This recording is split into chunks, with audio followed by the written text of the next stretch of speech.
As a child, I was very interested in art, but also in science. And I think by the time I hit high school, I was most interested in photography. And so that's what I minored in college with a major in science. And then I worked for a time as a professional photographer, and that was kind of a horrible experience. It was a constant hustle. So I ended up working in photo finishing, amateur photo finishing for 25 years on the engineering side. And that definitely cured my desire to be a photographer. And it was only after that job ended and the company moved out of state that I got back into art on the digital side. I had been doing that since the early days of Dodson, working with fractals, which evolved into manipulating fractals and whatnot, and making prints of them. And I started selling them at the Saturday market. And then that led to embellishing the frames, which sort of inadvertently led to shrines. I had sold my digital work at the Saturday market, and then I got back into photo finishing in a startup up in Portland, commuting. And after about 9 months to a year of that, I decided that really didn't work. And so I found myself unemployed yet again. And I started building Adirondack chairs because I always wanted one. And after I had 6 or 7 in the yard, my wife goes, "What are you going to do with those?" I said, "Sell them at the Saturday market." And then I built furniture for 3 years, full time. And that's kind of a good way to either feast or famine. And then I went back to work at a real job after that. The assemblage grew out of my digital work when I started taking it beyond the image to the frame. And then I built furniture for 3 years, and it just sort of happened. I don't really know why. I started doing masks, I think to take it three-dimensional, and then I started doing masks and putting them in ornate frames, and then suddenly it was like I was putting them in boxes and making them a standalone, and it's been a constant journey. And then Habitat for Humanity discovered drawer pulls and whatnot, and it's just gone from there. In approximately 2005 or so, I don't remember the exact date, I took a mixed media class at the Salem Art Center.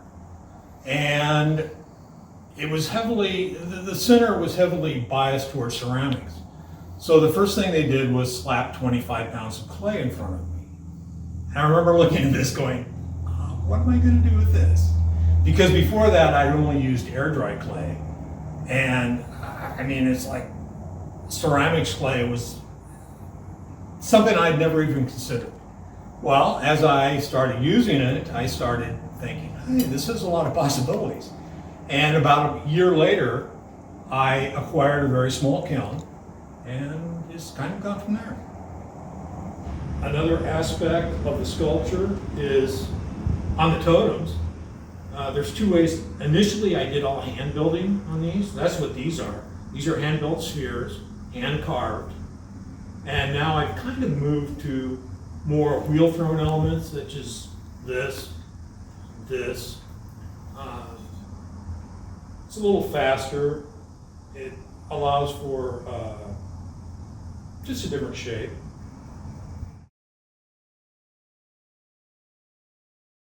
Crows in my art.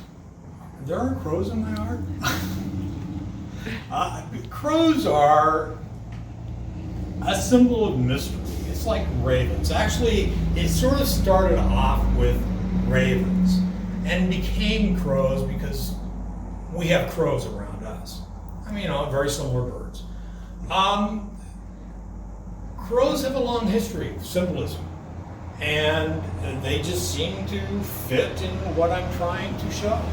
As far as the Crokin showed up 3 years ago during Featured Artists, or when I was a featured artist, and I remember trying to fill the room up in there, and I was thinking, oh, I need more because assemblages always take me so long. So I thought, years ago, I'd come up with a raven shaman, which were hollow-eyed little birds that were very monochromatic. And I made some small crows, and I don't even know where they came from. They just appeared. And they've certainly taken over.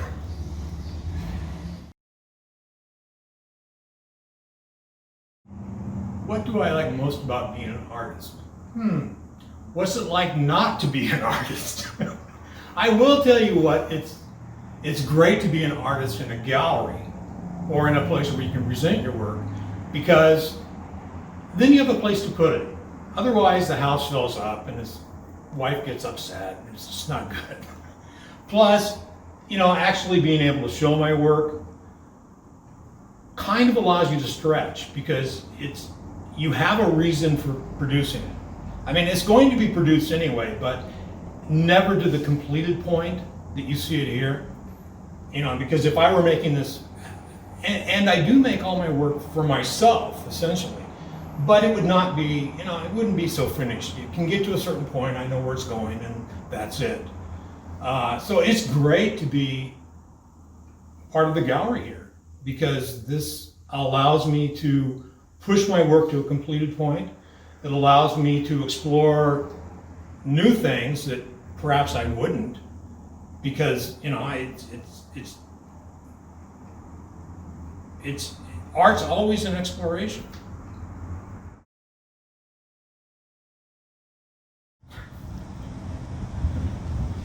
Even I have no idea what goes on in the brain of that artist. It's all my work. It's like, take the isotopic icons. They're based on icons, but they're an isotope, which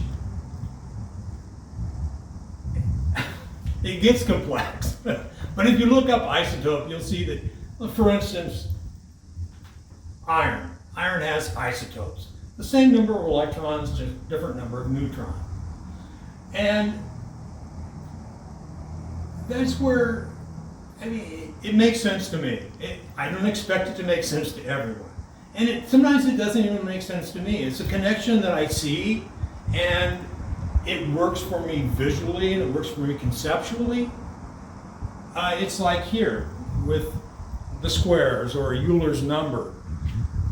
It doesn't really have a statement, it's just a connection that's visually displayed. And that's the best answer I can give you.